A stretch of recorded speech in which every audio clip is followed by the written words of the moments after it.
ఖమ్మం జిల్లా రఘునాథపాలెం మండలం రజాబ్ అలీనగర్లో పోడు రైతు ప్రసాద్ ఆత్మహత్యాయత్నం చేశాడు.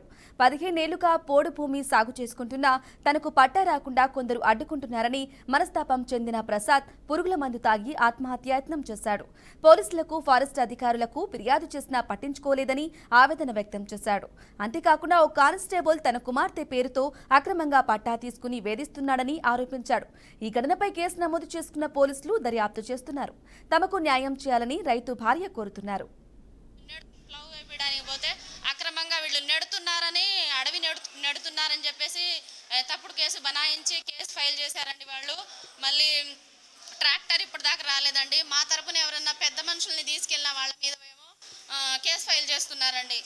మీ దిక్కున్న చోట చెప్పుకోండి, మీరేం చేసుకుంటారు చేసుకోండి, ల్యాండ్ వాళ్ళదే, వాళ్ళకే చల్లిద్ది, మీకు చల్లదు అని సిఐ గారు చెప్తున్నారు. అసలు సివిల్ కేసుని సిఐ గారు ఎందుకు పట్టించుకోవాలండి?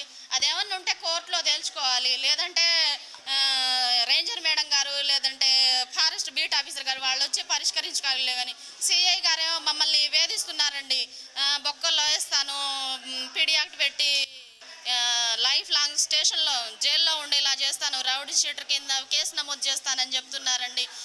ఈ విధంగా మమ్మల్ని గత మూడు నెలల నుండి సిఐ గారితో టార్చర్ అండి, ఈ ఎస్ఐ గారితో టార్చర్, ఈ రేంజర్ మేడం గారితో టార్చరు. అసలు మమ్మల్ని ఊకే సతాయించడం అండి. రౌడీ షీటర్ని తీసుకొచ్చి గత ప్రభుత్వం ఇచ్చిన పట్టా లిస్ట్ అండి. ఇది 2-3 సార్లు ఈ లిస్ట్లో నా పేరు వచ్చిందండి. బోడా లలిత ప్రసాద్ అని, రజ్బెల్ నగర్ అని ఈ లిస్ట్లో నా పేరు వచ్చిందండి. 2-3 సార్లు వచ్చింది. తర్వాత 4వ సారి భక్త రామదాస్ కళాక్షేత్రంలో ఇచ్చారండి పట్టాలు, అప్పుడు ఉంది నా పేరు. మళ్ళీ రైతు